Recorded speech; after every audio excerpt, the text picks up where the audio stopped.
Now, spiralling energy bills, precarious low-paid employment, tax hikes, unaffordable housing and rising rents. Yes, we're in a cost of living crisis. However, whilst in the past the left were viewed as the primary vehicle to which working class people organised to improve their material conditions, in recent years this notion is being significantly challenged. Today's left are increasingly focused on cultural questions of race, gender and sexuality rather than material questions. Indeed, over the last decade, working class people have increasingly turned towards right-wing populist parties to advocate for their material interests. Well, to explore the state of the contemporary left, let's talk to Dr. Ashley Frawley, lecturer in sociology at Swansea University. Thank you so much for joining me, Ashley. I mean, have the left given up on economics in your view? Yeah, in terms of in a deeper sense of understanding the underlying economy, understanding the functioning of the economy and having a criticism and an understanding of social problems that arises out of that understanding, I think that's pretty much gone now. I mean, obviously there are still pockets of this in certain places, but I think overall there's been a turn, especially since about the post-war period, more toward cultural issues. I think that was kind of spawned by the post-war boom, where instead of whereas past socialists and communists had seen production as something that could free people, something that was the basis of calling for a better life. You had Sylvia Pankhurst who said, "We call for a great production that can supply all and more than all the people can consume." Once you get into the 1960s, you have this boom and people start saying, oh, well, actually, that's the problem. Prosperity is the problem. It's not the solution. And I think since then, our ability to demand a better deal as workers and for workers has been really hit hard by that. It's become very, very difficult to recover from the kind of move toward anti-consumerism and so on. I mean, if consumption is the problem, it becomes very hard to advocate for higher wages and a better standard of living. Yeah, just drilling down into that with a few examples. I mean, one of the ways in which I often see that is when we talk about the green agenda, for example, is often framed in the sense that growth is a negative thing, that actually we need to consume less, we need to do less, we need to basically live smaller and simpler lives. And that is quite a contrast to what was before, where actually many of our ancestors were living in scarcity for most of human history, and it was regarded as a sign of liberation and prosperity that we had abundance, we had opportunity. I mean, would you see the environmental debate as an example where you see that left discourse changing towards one that is more sceptical of consumerism and greater prosperity? Yeah, I think there is a tendency to kind of buy into this idea that it's, well, you were just phrasing it this way, we are the problem, we consume too much, we are the drivers.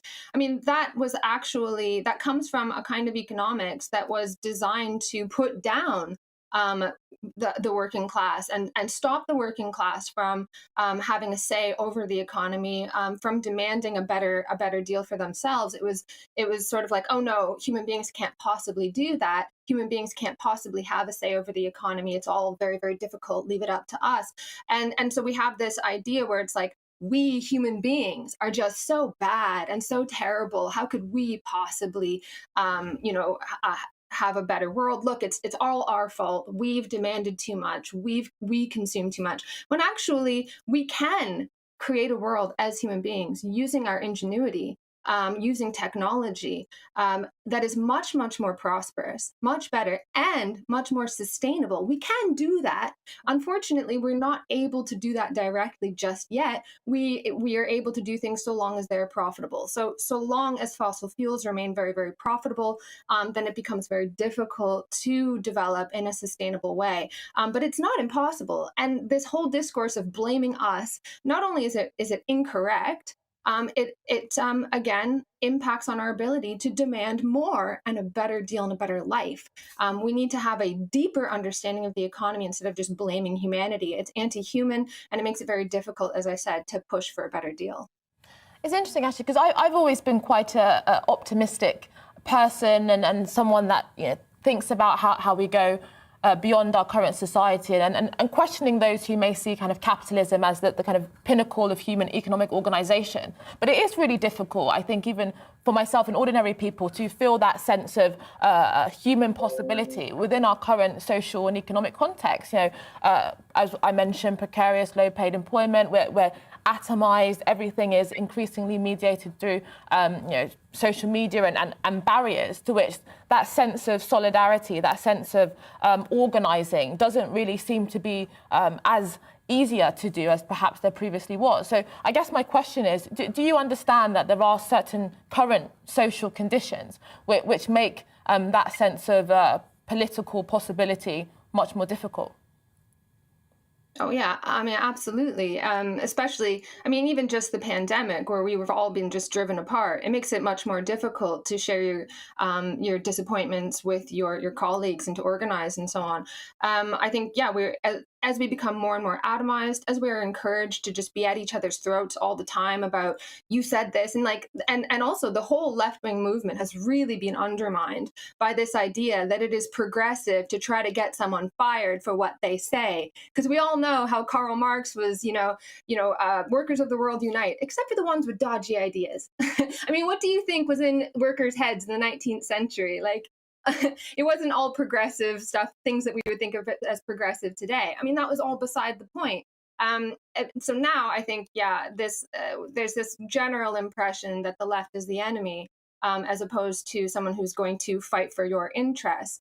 And I think that's a real issue. And we need to have a strong working class movement that advocates for the vast majority of people, that doesn't get too entangled in culture wars, and that doesn't encourage us to constantly fight against each other, point fingers at each other, and instead encourages us to see what we hold in common, which is that we all want a better future, a richer future, and it's possible.